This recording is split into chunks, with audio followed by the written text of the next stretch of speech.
Hello dear students, welcome to our YouTube channel medical nursing classes.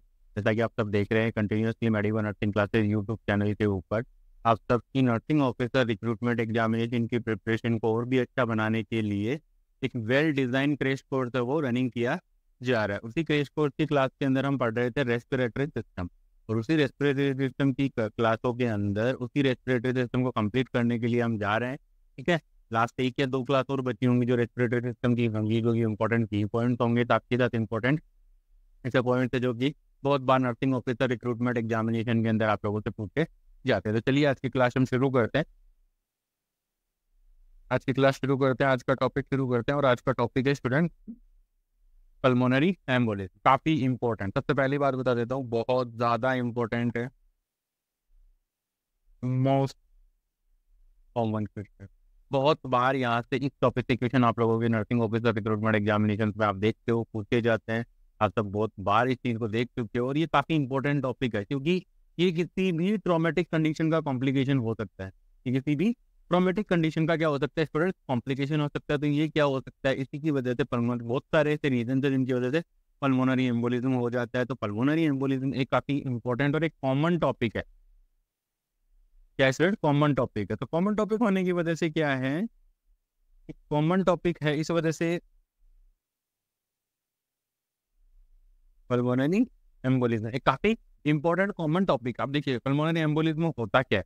ठीक है, first one हम बात करते हैं कि पल्मोनरी एम्बोलिज्म होता क्या है। तो पल्मोनरी एम्बोलिज्म की बात करूं तो जब कोई भी एम्बोलिज्म, थ्रोम्बस एम्बोलिज्म, ठीक है, कोई भी एम्बोलिज्म जब ब्लड के साथ ट्रेवल करते हुए राइट साइड ऑफ हार्ट पहुंचता है और वहां से वो जाकर के पल्मोनरी आर्टरीज के अंदर क्या कर देता है, ब्लॉकेज कर देता है। तो उस कंडीशन को हम क्या कहते हैं, पल्मोनरी एम्बोलिज्म। यहाँ पे दो वर्ड आते हैं स्टूडेंट्स, एक आता है थ्रोम्बस। थ्रोम्बस थ्रोम्बस क्या होता है स्टूडेंट, कोई भी क्लोट और प्लग फॉर्मेशन, कोई भी जैसे मान लीजिए एथेरोस्क्लेरोसिस है, वो भी एज थ्रोम्बस होता है। लेकिन जब थ्रोम्बस क्या होता है, adhere adhere to the wall of adhere to the wall of blood vessels. Blood vessels की वॉल के साथ ये क्या होते हैं, थ्रोम्बस क्या होता है, अडेयर होता है। थ्रोम्बस का मतलब हो गया क्लोट, थ्रोम्बस का मतलब हो गया क्लोट। लेकिन अगर वो थ्रोम्बस कब बोलेंगे, जब वो ब्लड वेसल की वॉल के साथ क्या है, चिपका हुआ है। ठीक है, अगर किसी भी रीजन की वजह से, अगर किसी भी रीजन की वजह से वो थ्रोम्बस अगर अपनी वॉल, जो ब्लड वेसल है उसकी वॉल से हटता है और वहां से फ्री होकर के वो ब्लड के साथ फ्रीली मूव करने लगता है, उस कंडीशन के अंदर क्या कहलाता है, वो एम्बोलिज्म। अब देखते हैं एम्बोलाई। एम्बोलाई का मीनिंग क्या होता है स्टूडेंट, एम्बोलाई का मीनिंग क्या होता है, 1 second.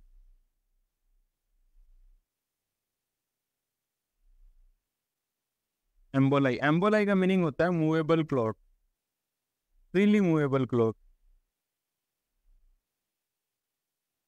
Freely movable clot, freely movable clot is known as emboli.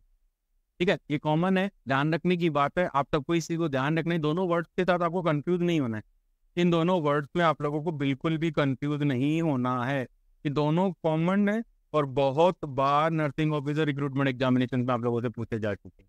ठीक है, तो अब यहाँ पे हम बात करते हैं पल्मोनरी एम्बोलिज्म क्या होता है। देखो, जब ये थ्रोम्बस, जब ये वाला जो थ्रोम्बस है, जब ये थ्रोम्बस है, जब ये ब्लड वेसल्स की वॉल के साथ अडेयर है, तब तक कोई दिक्कत नहीं है। लेकिन जैसे ये किसी रीजन की वजह से वॉल से अडेयर से हटा, वॉल से हटा और ये फ्रीली ब्लड के अंदर मूवमेंट करने लग गया, उस सिचुएशन के अंदर क्या होगा स्टूडेंट, ये क्या करेगा, travel with blood, travel with blood, ये ब्लड के साथ ट्रेवल करेगा। अब ब्लड के साथ ट्रेवल करते हुए कहाँ पहुंचेगा, अगर हम बात करें तो most commonly venous, venous return के थ्रू ये कहाँ चला जाएगा, right side of the heart, right side of heart. ये कहाँ चला गया, हार्ट की राइट साइड के अंदर चला गया। अब ये हार्ट की राइट साइड के अंदर चला गया स्टूडेंट, तो हार्ट की राइट साइड की बात करें, जस्ट कॉमन सेंस के लिए क्वेश्चन बना हुआ, मतलब एक डायग्राम बना हुआ, ज्यादा कुछ नहीं।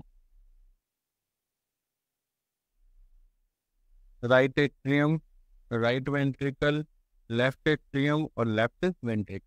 ठीक है, यहाँ से राइट साइड के अंदर वो आपका क्लोट है वो क्या आ गया है यहाँ। ठीक है, राइट साइड के अंदर क्या हो गया, वो जो क्लोट था, जो थ्रोम्बस था, जो वो थ्रोम्बस एम्बोलिज्म में कन्वर्ट हुआ, और एम्बोलिज्म में कन्वर्ट होने के बाद वो आ गया यहाँ पे। अब यहाँ से ये क्या करेगा, मूवमेंट करता हुआ आ जाएगा राइट वेंट्रिकल में।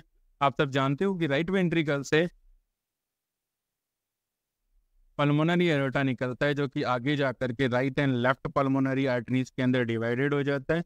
ठीक है, और ये जाकर के ये पल्मोनरी आर्टरीज जाकर के क्या करती हैं, लंग्स को ब्लड सप्लाई, ठीक है, लंग्स के अंदर ब्लड सप्लाई के लिए चली जाती हैं। ठीक है, लेफ्ट वाली लेफ्ट के ऊपर चली जाएगी। ठीक है, अब किसी भी रीजन की वजह से रफली डायग्राम बनाया स्टूडेंट, थोड़ा सा एडजस्ट कीजिएगा प्लीज। रफली डायग्राम था, तो अब यहाँ पे मान लीजिए किसी भी रीजन की वजह से जब ये क्लॉट है मूव करता हुआ ये आ गया यहाँ तक, सॉरी ये आ गया आपके राइट वेंट्रिकल में, राइट वेंट्रिकल से ये ट्रेवल करता हुआ आ रहा है। देखो ये ट्रेवल करते हुए आकर के इसने क्या किया, इस साइड में क्या कर दिया, ब्लॉकेज पॉज कर दिया। तो अब ये जो राइट साइड ऑफ हार्ट है, राइट और लेफ्ट, राइट साइड ऑफ जो हार्ट है, राइट साइड ऑफ जो हार्ट होगा स्टूडेंट्स, वहां पर क्या नहीं होगी, ब्लड सप्लाई नहीं होगी। ब्लड सप्लाई नहीं होगी तो इस लंग्स के अंदर क्या होने शुरू हो जाएंगे, नेक्रोसिस होना शुरू हो जाएगा। ठीक है, साइनोसिस हो जाएगा पूरी बॉडी के अंदर। ब्लड सप्लाई नहीं होगी तो हाइपोक्सिया की कंडीशन आ जाएगी। ठीक है, क्योंकि ब्लड ही नहीं आ रहा है। अब यहाँ पे ब्लड अगर प्यूरिफिकेशन के लिए नहीं आएगा तो बॉडी के अंदर टिश्यूज है उनके अंदर क्या होगा, उनकी ऑक्सीजन डिमांड बढ़ेगी। उनकी डिमांड बढ़ेगी तो क्या होगा, increase breathing rate, breathing increase हो जाएगी, टेकीकार्डिया हो जाएगा पेशेंट को। ये सारी कंडीशंस आप लोगों को मोस्ट कॉमनली देखने को मिलेगी। हाइपोटेंशन हो जाएगा। ठीक है, तो ये मोस्ट कॉमन कंडीशन है जो आप लोगों को उस समय देखने को मिलेगी। तो मेरा जो कॉन्सेप्ट समझाने का मीनिंग था वो यही था कि कैसे एक थ्रोम्बस ब्लड वेसल्स की वॉल पे चिपका हुआ है तो वो थ्रोम्बस कहला रहा है, कैसे वो ब्लड क्लॉट, जब थ्रोम्बस कब कहते हैं ब्लड क्लॉट को, जब कहेंगे जब वो ब्लड वेसल्स के साथ चिपका हुआ है। ठीक है, अगर वो किसी भी रीजन की वजह से वहां से हट के ब्लड के साथ फ्रीली ट्रेवल कर रहा है तो वो क्या कहलाता है, एम्बोलिज्म, एम्बोलाइज। और एम्बोलिज्म कब होगा, एम्बोलिज्म होगा जब वो जाकर के किसी भी वाइटल ऑर्गन की ब्लड सप्लाई को क्या कर देगा, ऑब्स्ट्रक्ट कर देगा। तो आइए थोड़ा सा देखते हैं। Embolism occur, pulmonary embolism occur when the thrombus from and thrombus कब होता है, व्हेन द थ्रोम्बस फॉर्म, जब थ्रोम्बस बनता है, एंड डिटेज, थ्रोम्बस बन के वो अपनी वॉल से क्या हो जाता है, हट जाता है। उसके बाद क्या कर रहा है, travel to the right side of the heart and locked in the branch of pulmonary artery, और उसके बाद जाकर के राइट साइड ऑफ हार्ट में जाता है ट्रेवल करता हुआ। वहां से वो क्या करता है, pulmonary branch of pulmonary artery को जाकर के ऑब्स्ट्रक्ट कर देता है। लंग्स के अंदर ब्रांच ऑफ पल्मोनरी आर्टरी को जाकर के क्या कर रहा है, ऑब्स्ट्रक्ट कर रहा है। और ये कंडीशन क्या कहलाती है स्टूडेंट्स, पल्मोनरी एम्बोलिज्म कहलाती। तो ये काफी ज्यादा इंपॉर्टेंट पॉइंट है आप सबकी नर्सिंग ऑफिसर रिक्रूटमेंट एग्जामिनेशन के लिए। तो MCQ वेरी मोस्ट है। ठीक है, MCQ आप देख रहे हैं मिल सकता है। नेक्स्ट हम बात कर रहे हैं कॉजेज। नेक्स्ट हम बात करें कॉजेज की, कॉज कौन कौन से ऐसे कॉजेज हैं जिन कॉजेज की वजह से यहाँ पर पल्मोनरी एम्बोलिज्म वो हो रहा है। तो देखो स्टूडेंट, फर्स्ट वन कॉज दिया गया, वो दिया गया प्रोलॉन्ग्ड इमोबिलाइजेशन। क्या दिया गया, प्रोलॉन्ग्ड इमोबिलाइजेशन। प्रोलॉन्ग्ड इमोबिलाइजेशन का मतलब ये होता है, अगर आप लंबे समय तक, मान लीजिए कोई ऐसी बीमारी है, किसी भी मौत का मन कर, बढ़िया सा एक एग्जाम्पल दूं आप लोगों को प्रोलॉन्ग्ड इमोबिलाइजेशन का, वो होगा सबसे बढ़िया फ्रैक्चर। अगर किसी इंडिविजुअल के अंदर फ्रैक्चर है तो उसके अंदर क्या होगा, उसका फ्रैक्चर का ट्रीटमेंट होने के बाद भी उसको करीबन 6 से 8 वीक तक, 6 to 8 वीक तक उसको बोला जाएगा कि आपको रेस्ट ही करना है। तो ये ऐसी कंडीशन है जिसके अंदर क्या होगा कि इंडिविजुअल है वो उसको अपनी पूरी कैपेबिलिटी के साथ काम नहीं करता है, वो रेस्ट ज्यादा से ज्यादा रेस्ट करता है। तो क्या होता है, लोअर एक्सट्रीमिटीज के अंदर, 1 सेकेंड, तो क्या होता है उसकी लोअर एक्सट्रीमिटीज के अंदर जो ब्लड है वो क्या हो जाता है, स्टेसिस होना शुरू हो जाता है। लोअर एक्सट्रीमिटीज के अंदर क्या होता है, ब्लड है वो क्या होना शुरू हो जाता है, स्टेसिस। ठीक है, प्रोलॉन्ग्ड इमोबिलाइजेशन की वजह से, प्रोलॉन्ग्ड इमोबिलाइजेशन। और प्रोलॉन्ग्ड इमोबिलाइजेशन है ना स्टूडेंट, तो प्रोलॉन्ग्ड इमोबिलाइजेशन की वजह से यहाँ पर क्या हो रहा है, इंडिविजुअल है वो काफी लंबे समय तक रेस्ट कर रहा है। तो क्या होता है, लोअर एक्सट्रीमिटीज में, लोअर एक्सट्रीमिटीज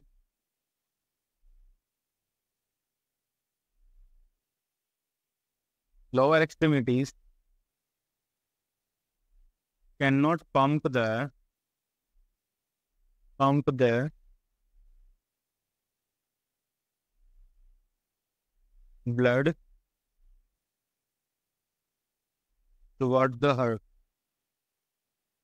हार्ट पे वो पूरी तरीके से क्या नहीं कर पाती हैं, हार्ट की तरफ क्या नहीं कर पाती है, ब्लड को पंप नहीं कर पाती है। ब्लड वहां पे क्या होना शुरू हो जाता है, and blood start to stasis, blood start to stasis. Blood का क्या हो जाएगा, ब्लड वहां पे रुकना शुरू हो जाता है, और ब्लड जैसे ही रुकना शुरू हो जाता है, स्टेसिस, देखना ध्यान रखना, रुका हुआ तो पानी भी गंदा होता है, ठीक है स्टूडेंट, रुका हुआ तो पानी भी खराब होता है, गंदा हो जाता है। तो यहाँ पे जो ब्लड है वो क्या हो गया, रुक चुका है, स्टेसिस हो चुका है। So that clotting mechanism start,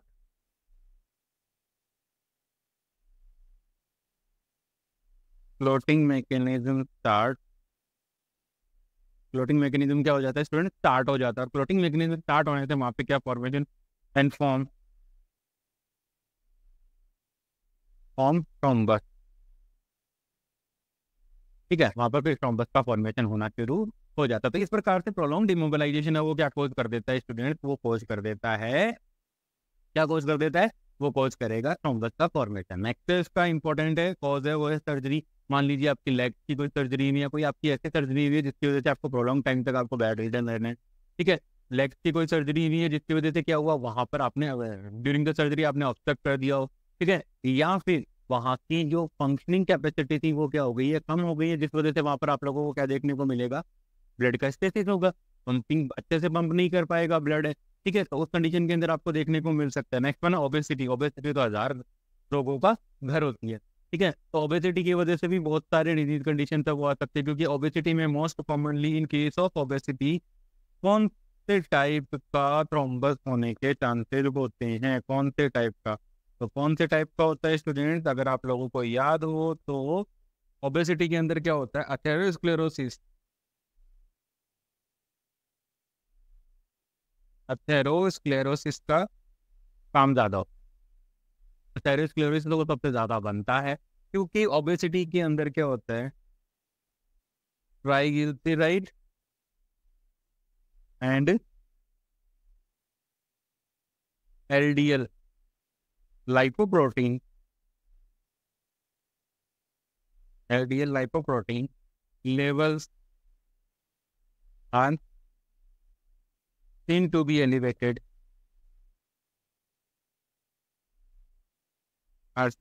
elevated, वो एलिवेटेड दिखाई देते हैं।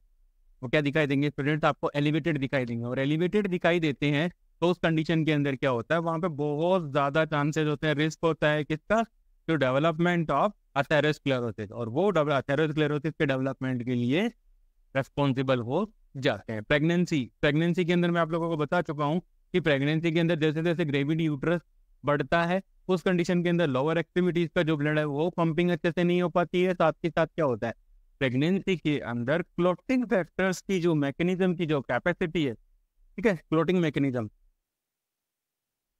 जो क्लोटिंग मैकेनिज्म है उसके अंदर भी क्या हो जाते हैं स्टूडेंट, अल्टरेशन हो जाते हैं बिकॉज ऑफ हार्मोनल चेंजेस। क्योंकि प्रेगनेंसी जब कोई भी लेडी जब प्रेगनेंसी को कंसीव करती है तो उस कंडीशन के अंदर क्या होता है, उसकी बॉडी में बहुत सारे फिजियोलॉजिकल चेंजेस होते हैं, जो कि हम जब ऑब्स्टेटिक गायनेकोलॉजी स्टार्ट करेंगे तब मैं आप लोगों को बहुत ही अच्छे से एक्सप्लेन और करूंगा। तो उस कंडीशन के अंदर क्या होता है, क्लोटिंग मैकेनिज्म है वो भी अल्ट्रेशन होने शुरू हो जाते हैं। लीवर से क्लोटिंग मैकेनिज्म की जो क्लोटिंग फैक्टर्स होते हैं वो उनका प्रोडक्शन ज़्यादा हो जाता है, ठीक है, तो सारी चीज़ें ज़्यादा बढ़ने शुरू हो जाती है, फिब्रिन का लेवल, फिब्रिनोजन का लेवल है वो भी ज़्यादा हो जाता है। तो उस कंडीशन के अंदर स्टूडेंट क्या होता है, वहाँ पर जो ब्लड है उसकी क्लोटिंग है वो ज़्यादा से ज़्यादा होनी शुरू हो जाती है। नेक्स्ट वन है heart failure. In case of heart failure का मतलब है, हार्ट फेलियर को अगर थोड़ा सा और डिस्क्राइब तरीके से मैं आप लोगों को बताना चाहूँ तो हार्ट फेलियर में मैं बताना चाहूँगा कंजेस्टिव हार्ट फेलियर। कौन सा heart failure, congestive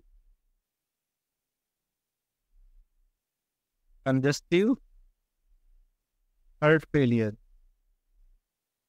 congestive heart failure एक ऐसी कंडीशन है स्टूडेंट जिसके अंदर क्या होता है, जो हार्ट है उसकी जो पंपिंग की जो कैपेसिटी है, स्टूडेंट वो क्या हो जाती है, कम हो जाती है। पंपिंग की कैपेसिटी कम होने की वजह से हार्ट है वो इनफ ऑक्सीजन इनफ ब्लड है वो पंप नहीं कर पाता है, जिसके कारण क्या होता है हाइपोक्सिया और सारी कंडीशंस हैं और ब्रीथिंग डिफिकल्टीज हैं, बहुत सारी कंडीशन आनी शुरू हो जाती है। साथ ही साथ पंपिंग इम्प्रॉपर होने की वजह से क्या हो रहा है स्टूडेंट, अगर ब्लड पंप अगर इजीली और इनफली नहीं हो पाता है तो वहां पर क्या होता है लोअर एक्सट्रीमिटीज के अंदर ब्लड का क्या होना शुरू हो जाता है स्टेसिस। ध्यान रखना जहां ब्लड का स्टेसिस हो रहा है किसी भी रीजन की वजह से, किसी भी इटियोलॉजिकल फैक्टर की वजह से, वहां पर आप लोगों को क्या देखने को मिलेगा, डेफिनेट है कि वहां पर आप लोगों को देखने को मिलेगा कि वहां पर ब्लड का क्लोटिंग मैकेनिज्म है वो शुरू हो चुका है, वहां पर थ्रोम्बस और एम्बोलिज्म बनने के पूरे पूरे क्या होते हैं चांसेस होते हैं। ठीक है, एडवांस एज, जैसे जैसे एज एडवांस होती जाती है तो वैसे वैसे हमारी बॉडी की क्या होती है फिजियोलॉजी वो क्या होती जाती है स्टूडेंट, कम होती जाती है। तो इस वजह से काफ मसल्स है वो भी अच्छे से ब्लड को upward toward the heart pump नहीं कर पाती हैं, और जो बॉडी की हार्ट वगैरह की जो कैपेसिटी होती है पंपिंग की वो भी ग्रेजुअली धीरे धीरे कम हो जाती है। नेक्स्ट वन है हिस्ट्री ऑफ थ्रोम्बो एम्बोलिज्म। अगर पुरानी हिस्ट्री है आपकी थ्रोम्बो एम्बोलिज्म की, थ्रोम्बो एम्बोलिज्म, तो वो कंडीशन है वो भी दोबारा से अराइव हो सकती है। तो ये भी एक इम्पोर्टेंट कॉज है, ओबेसिटी, प्रेगनेंसी, हार्ट फेलियर और प्रोलॉन्ग्ड इमोबिलाइजेशन। ये जो मैंने हाईलाइट किए हैं वो मोस्ट इम्पोर्टेंट कोज है, यहाँ से आप लोगों के लिए एमसीक्यू उठा करके बनाया जा सकता है। तो प्लीज इसको थोड़ा सा सीरियसली लेकर के पढ़िए ताकि आगे आप लोगों को अच्छा रिजल्ट मिल सके। चलिए, अगर किसी भी स्टूडेंट को अब तक की क्लास में कोई डाउट है तो प्लीज आप मुझे कमेंट सेक्शन में बताइए। साथ ही साथ अगर कोई student medical nursing classes YouTube channel को कंटिन्यूसली फॉलो कर रहा है तो उस कंडीशन के अंदर आपको अगर किसी भी क्लास में किसी भी आज तक की जो भी जितनी भी क्लासें यहाँ पे medical nursing classes YouTube channel पे अपलोड की गई हैं, उन सारी क्लासों में जब भी आप ले रहे हो, आप क्लास लेते समय अगर आपको छोटा सा भी कोई डाउट है तो आप उसको कमेंट करके पूछ सकते हो। हमारी टीम पूरी कोशिश करेगी आपके उस डाउट को क्लियर करने की। चलिए नेक्स्ट चलते हैं, सिम्टम्स कि कौन कौन से ऐसे साइन एंड सिम्टम्स हैं जो मोस्ट कॉमनली आपको पल्मोनरी एम्बोलिज्म के अंदर देखने को मिलेंगे। सबसे पहले तो मैं बोल देता हूँ कि ये वाला जो सॉरी जो सिम्टम्स वाला सेक्शन है वो काफी क्या है इम्पोर्टेंट है, वेरी मोस्ट। क्यों है जी मोस्ट? वो मोस्ट इसलिए है क्योंकि आप लोगों से एम्स है, ESIC है, वो इसी तरीके से क्वेश्चन पूछेंगे कि एक पेशेंट वार्ड में एडमिट है, फलाना फलाना पेशेंट एडमिट है और उसको अचानक से ये सारे सिम्टम्स, रेस्टलेसनेस है, अप्रीहेंशन है, सीवियर चेस्ट पेन है, कफ है, डिस्टेंडेड नेक वेन्स है, हाइपोटेंशन, टेकीकार्डिया, टेकीपीनिया देखने को मिल रहा है। तो कौन सी कंडीशन हो सकती है? नीचे 4 डिजीज के नाम आएंगे जिनमें से एक क्या हो जाएगा आपका पल्मोनरी एम्बोलिज्म हो जाएगा। तो उस कंडीशन के अंदर आपको क्या करना है, इन सारे सिम्टम्स को फोकसली पढ़ना है और आपको वहां पर आपको क्या करना है, पल्मोनरी एम्बोलिज्म पे क्लिक करके 1 नंबर है वो अपना पॉजिटिव वे के अंदर आपको क्या करना है, बढ़ाना है। ठीक है, तो देखिए आइए देखते हैं कौन कौन से ऐसे सिम्टम्स हैं जो पल्मोनरी एम्बोलिज्म के अंदर आपको देखने को मिलते हैं। तो फर्स्ट वन है रेस्टलेसनेस। क्यों रेस्टलेसनेस? इसलिए क्योंकि जैसे ही पेशेंट के अंदर पल्मोनरी एम्बोलिज्म क्या होगा, ऑब्स्ट्रक्शन हो रहा है, किसमें हो रहा है, ऑब्स्ट्रक्शन इन पल्मोनरी आर्टरी,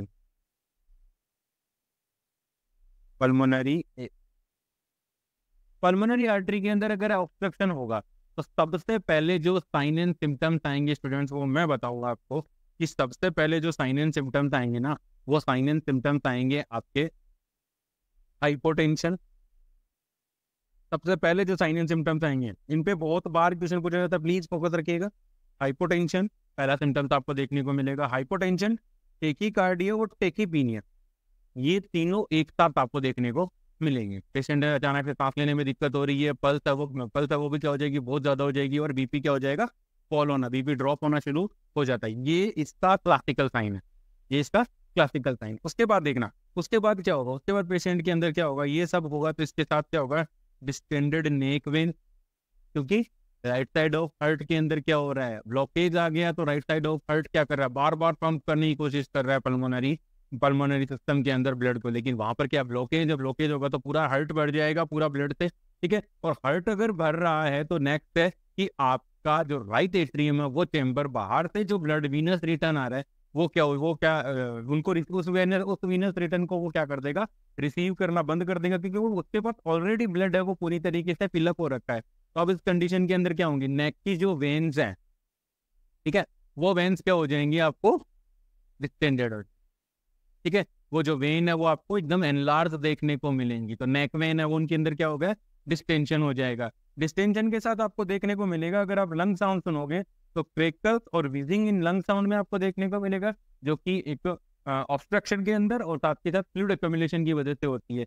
इन सब सिम्टम्स के अराइज होते ही वहां पे आपको देखने को मिलेगा चेस्ट पेन और कफ। चेस्ट पेन और क्या देखने को मिलेगा, चेस्ट पेन और कफ देखने को मिलेगा। चेस्ट पेन और कफ के साथ साथ आप अब जैसे ही कफ होगा तो हिमेप्टाइटिस। हिमेप्टाइटिस का मतलब बताता हूँ, ब्लड इन पुटम। हिमेप्टाइटिस का मतलब होता है ब्लड इन पुटम। पुटम के अंदर ब्लड होता है, तो उस कंडीशन को क्या कहते हैं, उस कंडीशन को हम क्या कहते हैं, हिमेप्टाइटिस। तो रेस्टलेसनेस, अब ब्लड ब्रेन के पास क्या नहीं जा रही, ऑक्सीजन नहीं जा रही, तो ब्रेन क्या होगा, अप्रीहेंशन होना शुरू हो जाता है, ब्रेन है वो डिसोरिएंटेड हो जाता है। तो उस कंडीशन को क्या कहते हैं, उस कंडीशन के अंदर क्या होगा, रेस्टलेसनेस, एप्रीहेंशन। एप्रीहेंशन का मतलब पता नहीं मुझे क्या हो गया, पेशेंट को ऐसे लगेगा पता नहीं मैं तो मुझे क्या हो गया, मैं तो मरने वाला, ऐसा लगने लग जाता है। सीवियर चेस्ट पेन, कफ है, क्रेकल्स, वीजिंग साउंड है, डिस्टेंडेड नेक वेन्स है, हाइपोटेंशन, टेकीकार्डिया और tachypnoea. Feeling impending doom. Feeling impending doom का मतलब होता है पेशेंट को ऐसे लगेगा बस मैं तो गया, मैं तो गया, ये लगता है फीलिंग ऑफ इम्पेंडिंग डॉम। तो ये है सारे के सारे मोस्ट कॉमन सिम्टम्स जो कि आपको पल्मोनरी एम्बोलिज्म के अंदर सबसे ज्यादा देखने को मिलते हैं। आई होप आप लोगों को ये समझ में आया होगा। अगर किसी भी पॉइंट में, किसी भी लाइन में अगर आपको कोई डाउट है तो प्लीज आप कमेंट सेक्शन में जरूर बताइए, वहां डेफिनेटली मैं आंसर करूंगा। नेक्स्ट देखिए, नेक्स्ट है कि dyspnoea accompanied by the anginal pain and pleuritic pain increase during expiration. ये एक इंपॉर्टेंट है कि डिस्निया कब ज्यादा होगा, डिस्निया कब ज्यादा होगा, डिस्निया और जो पेन पेशेंट के अंदर, डिस्निया और जो एंजाइनल पेन, एंजाइन मतलब चेस्ट पेन, ठीक है, तो चेस्ट पेन है वो कब ज्यादा होगा, फ्लूइडिक पेन इंक्रीज होगा ड्यूरिंग द इंस्पायरेशन। इंस्पायरेशन के टाइम में जब पेशेंट सांस लेता है, जब पेशेंट इनहेल कर रहा है, इंस्पायरेशन कर रहा है, तो उस कंडीशन के अंदर डिस्निया, एंजाइनल पेन और फ्लूइडिक पेन, ये तीनों पेन क्या हो जाते हैं, बढ़ जाते हैं। डिस्निया, अब मैं तीनों का मीनिंग बताता हूँ आपको। देखो सबसे पहले डिस्निया का मीनिंग है breathing difficulty.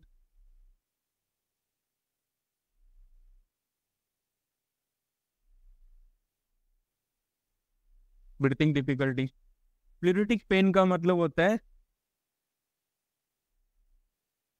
Pen in chest due to the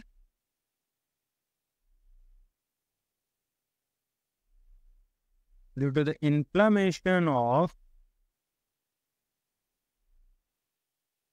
parietal and visceral flora of lung. Lung की पेराइटल और विसरल फ्लोरा के अंदर इन्फ्लेमेशन होने की वजह से तो पेन होगा, वो क्या होगा, वो पेन कहलाएगा आपका प्लूरिटिक पेन। और दूसरा कौन सा रह गया आपका, एंजाइनल पेन। एंजाइनल पेन कौन सा था, चेस्ट पेन, बिकॉज ऑफ, किस वजह से, because of anoxic respiration of pectoralis muscle. ठीक है स्टूडेंट, तो ये एक इंपॉर्टेंट पॉइंट है, तीनों का मैंने आपको बता दिया। तो देखो अब इस इमेज में आप देख सकते हो कि किस प्रकार से एम्बोलिज्म वो क्रिएट हो रहा है, किस प्रकार से एम्बोलिज्म। यहाँ पर देखो ये एक एम्बोलिज्म आया, ये गया हार्ट के पास, हार्ट के पास जाने के बाद ये एट्रियम के थ्रू निकला और पल्मोनरी एरोटा के अंदर जा रहा है। ठीक है, यहाँ आ गया आपका हार्ट, हार्ट के बाद ये वापस जा रहा है येलोइश लाइन के अंदर, देखते रहिए। ठीक है, ये आ गया आपका एम्बोलिज्म मतलब मूवेबल क्लोट। ये मूवेबल क्लोट है, मूव कर रहा है, हार्ट के पास गया, हार्ट के पास जाने के बाद हार्ट के चेम्बर से घूमते हुए जा रहा है अपना राइट एट्रियम, राइट एट्रियम से राइट वेंट्रिकल, वेंट्रिकल से चला गया ये पल्मोनरी आर्टरीज के अंदर। पल्मोनरी आर्टरीज के अंदर जाकर के देखो इसने यहाँ पे ब्लॉकेज कर दिया, यहाँ पे ब्लॉकेज कर दिया, इस साइड में गया तो यहाँ ब्लॉकेज कर दिया, यहाँ ब्लॉकेज कर रहा है, और यहाँ पे ब्लॉकेज होने की वजह से यहाँ ब्लॉकेज हुआ तो ये इतना जो नीचे का एरिया है वो क्या हो गया, डार्क रेड होना शुरू हो चुका है। यहाँ ब्लॉकेज हुआ तो ये एरिया डैमेज हो रहा है, अब यहाँ ब्लॉकेज हो रहा है तो धीरे धीरे यहाँ का एरिया भी क्या हो रहा है, डैमेज होना शुरू हो रहा है। तो इस कंडीशन के अंदर क्या हो रहा है, जैसे जैसे पल्मोनरी वेसल तो वो ब्लॉक हुई, वैसे वैसे वो एरिया है वो नेक्रोटाइज होकर डैमेज होना शुरू हो जाता है, वैसे वैसे वो एरिया क्या हो जाता है, डैमेज होना शुरू हो जाता है। तो आई होप आप लोगों को ये इमेज देख करके भी समझ में आ रहा हो कि किस प्रकार से पल्मोनरी एम्बोलिज्म को खोज होता। किसी भी स्टूडेंट को कोई डाउट है तो प्लीज आप मुझे कमेंट सेक्शन में बताइए, मैं डेफिनेटली उसका आंसर करूँगा। चलिए नेक्स्ट देखते हैं। नेक्स्ट है हमारे पास ट्रीटमेंट। अगर हम ट्रीटमेंट की बात करें तो ट्रीटमेंट में देखिए कि हमें क्या करना है, immediately notify to the rapid response team. सबसे इम्पोर्टेंट, जब भी किसी भी इंडिविजुअल को आपको लगता है, जब भी किसी इंडिविजुअल को आपको लग रहा है कि इस इंडिविजुअल को पल्मोनरी एम्बोलिज्म हो चुका है, तो उस कंडीशन के अंदर स्टूडेंट आपको क्या करना है, सबसे पहले अलार्म लेना है। अलार्म मतलब अपनी जो रैपिड रेस्पॉन्स टीम है, ठीक है, सीपीआर के लिए या फिर किसी भी और रेस्पॉन्स के लिए जो भी टीम बनाई जाती है, ठीक है, स्काउट ब्लू की टीम होती है, इस प्रकार से जो भी टीम है, उस टीम को हमें क्या करना है, रैपिड रेस्पॉन्स टीम को हमें सबसे पहले क्या करना है, इन्फॉर्म करना है कि भैया यहाँ पे पल्मोनरी एम्बोलिज्म की कॉज हुआ है। उसके बाद क्या करना है, इमीडिएटली हमें पेशेंट के हेड ऑफ द बेड को क्या कर देना है, एलिवेट कर देना है। मतलब पेशेंट को हमें बेड का हेड है elevation, head of the bed, head end of bed is elevated. Bed के हेड को हमें क्या करना पड़ेगा, एलिवेट कर देंगे। एलिवेट करने के बाद हमें क्या करना है, ऑक्सीजन स्टार्ट करनी है। ये इंपॉर्टेंट है, ये वाला इंपॉर्टेंट है। साथ ही साथ हमें क्या करना है, ऑक्सीजन स्टार्ट करनी है। पेशेंट को क्या हो रही है, ब्रीथिंग डिफिकल्टी हो रही है। उस ब्रीथिंग डिफिकल्टी को ट्रीट करने के लिए हमें क्या करना पड़ेगा, ऑक्सीजन एडमिनिस्ट्रेशन शुरू करना है। ऑक्सीजन एडमिनिस्ट्रेशन के बाद हमें पेशेंट को कार्डियक मॉनिटर पे लेकर के हमें पेशेंट के वाइटल साइन चेक करने हैं। साथ ही साथ लंग्स साउंड को हमें क्या करना है, असिस्ट करना है। और लंग साउंड के अंदर आप लोगों को मैं बता चुका हूं कि लंग साउंड के अंदर क्या मिलेंगे, क्रेकल्स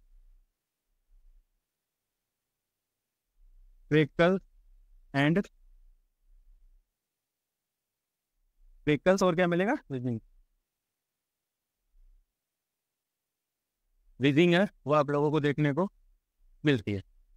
ठीक है, विजिंग आपको देखने को मिलती है। उसके बाद हमें क्या करना है, take the ABG blood sample. ये काफी इंपॉर्टेंट होगा, ये काफी इंपॉर्टेंट होगा कि हमें क्या करना है, एबीजी का ब्लड सैंपल लेना है। क्या लेना है, एबीजी का ब्लड सैंपल लेना है। हमें क्या करना है, एबीजी का ब्लड सैंपल लेना है। अब स्टूडेंट, एबीजी का ब्लड सैंपल आप लोगों के लिए काफी इंपॉर्टेंट है।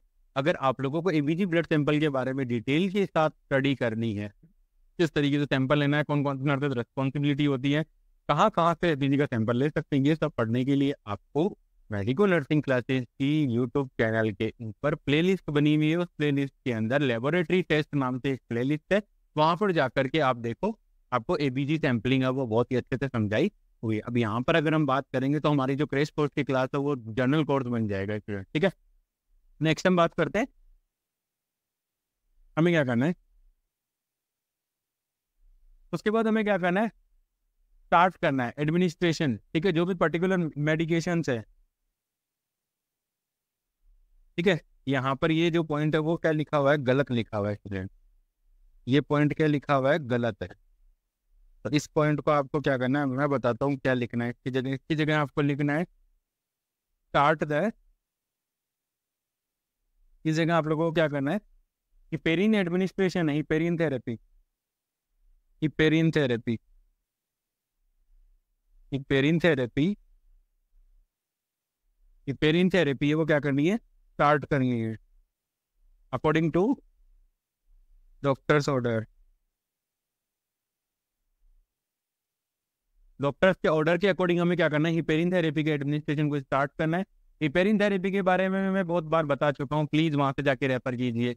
जो भी टेस्ट जो क्लासें हैं अपनी लेबोरेटरी टेस्ट की, वहां से आप देख सकते हो। ठीक है, उसके बाद जो कुछ भी हिपेरिन थेरेपी वगैरह सब कुछ हमने किया है, जो भी हमने प्रोसीजर किया है, जो भी हमने इवेंट हुआ, उस इवेंट के बारे में हमें क्या करना है, डॉक्यूमेंटेशन के अंदर पेशेंट के रिकॉर्ड के अंदर हमें लिख देना है कि फलाने फलाने पेशेंट को शाम को 5 बजे ऐसा ऐसा ऐसा पल्मोनरी एम्बोलिज्म की शिकायत हुई, रैपिड रेस्पॉन्स टीम को हमने नोटिफाई किया। उसके बाद हमने क्या किया, बेड के हेड एंड को एलिवेट किया, ऑक्सीजन दी, लंग साउंड सुने, वाइटल्स को मैनेज किया। एबीजी ब्लड सैंपलिंग के बाद डॉक्टर ने एडवाइस किया कि हिपेरिन थेरेपी करना है। हिपेरिन थेरेपी हमने क्या किया, हिपेरिन थेरेपी हमने स्टार्ट कर दी। उसके बाद पेशेंट जैसे स्टेबलाइज हुआ तो वो सारा इवेंट हमें क्या कर देना है, पेशेंट के रिकॉर्ड के अंदर हमें लिख देना है, ताकि पेशेंट के रिकॉर्ड हम प्रॉपर तरीके से मैनेज कर सकें।